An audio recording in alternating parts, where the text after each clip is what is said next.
Welcome sa Philippine Island Weather Update. Lagi ninyong kasama sa Balitang Panahon ngayon.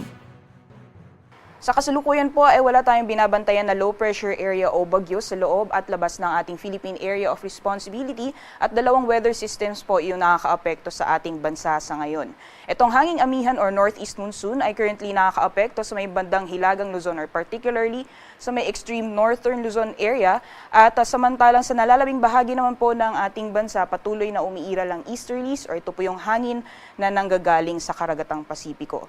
Sa ating latest satellite image, meron po tayong mga kumpul na kaulapan na nakaapekto dito po sa may silangang bahagi ng Eastern Visayas or rather sa may Eastern Visayas, pati na rin sa may silangang bahagi ng Mindanao area. So possible po ngayong araw ang maulan na panahon sa may bandang silangang bahagi ng Visayas and Mindanao. Samantalang sa nalalabing bahagi naman po ng ating bansa, wala po tayo namamataan ng mga kapal na kaulapan na posible pong magdulot ng buong araw na tuloy-tuloy na mga pag-ulan. So generally fair weather po inaasahan natin ngayong araw, liban na lamang yung mga posibilidad ng mga biglaan o mga panandali ang buhos ng ulan dulot ng mga thunderstorms mas madalas nararanasan sa hapon o sa gabi.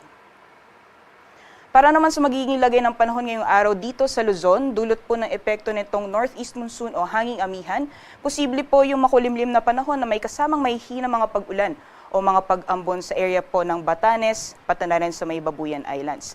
At sa nalalabing bahagi naman po ng Luzon, patuloy pa rin yung mainit na panahon, lalong-lalo na pagdating ng tanghali at may mga posibilidad pa rin po tayo ng mga pag-ulan or thunderstorms pagdating naman sa hapon o sa gabi. So generally, fair weather po inaasahan natin ngayong umaga hanggang sa darating na tanghali. So areas po ng Luzon.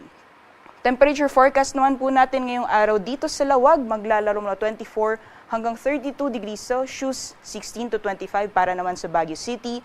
Maximum temperatures po sa Tugigaraw ay aabot ng 32 degrees Celsius. Yung agwat naman ng temperatura dito sa Metro Manila, maglalaro mula 23 hanggang 33 degrees Celsius. 32 degrees Celsius naman maximum temperatures para sa Legazpi. At para naman sa Tagaytay, agwat po ng temperatura ay maglalaro mula 22 hanggang 31 degrees Celsius.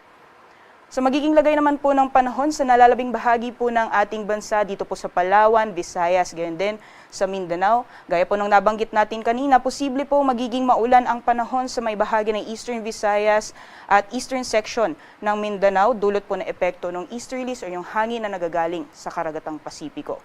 So areas po ng Southern Leyte, Caraga at Davao Region, maaaring makakaranas po tayo ng makulimlim na panahon na may kasamang kalat-kalat mga pagulan, pagkidlat at pagkulog.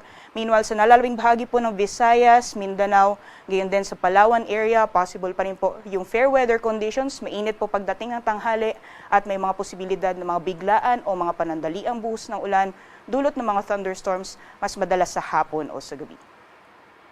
Temperature forecast naman sa mga piling syudad dito sa Palawan, Visayas at Mindanao. Maximum temperatures po natin para dito sa Kalayaan Islands, pati na rin sa Puerto Princesa, maaaring umabot ng 32 or 33 degrees Celsius.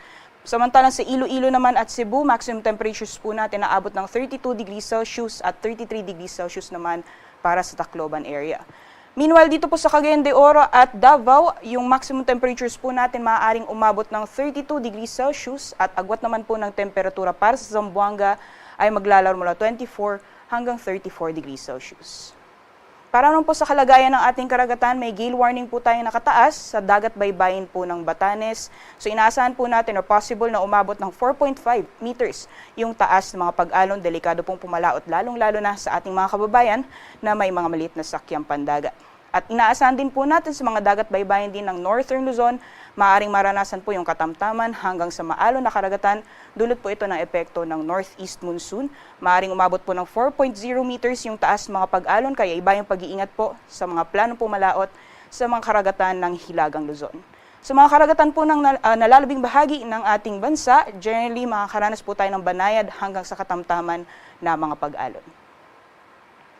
Para naman sa susunod na mga araw hanggang sa darating na Lunes, posible pong magpatuloy yung epekto ng easterlies, pati na rin ang intertropical convergence zone at posible pong magdulot ng maulan na panahon sa ilang areas ng Mindanao, gayon din sa may Visayas at Palawan area. Samantalang ito pong mga linya ng mga kaulapan na mamataan po natin, possible po na shear line yan at maaaring makaka-apekto din po sa mga susunod na araw sa may area po ng Northern Luzon, particularly sa may extreme Northern Luzon, dyan po sa may Batanes at Babuyan Islands, dyan sa may mainland Cagayan at Isabela. At maaaring magdulot din po ito ng mga pag-ulan pagdating po ng Aurora at Quezon area.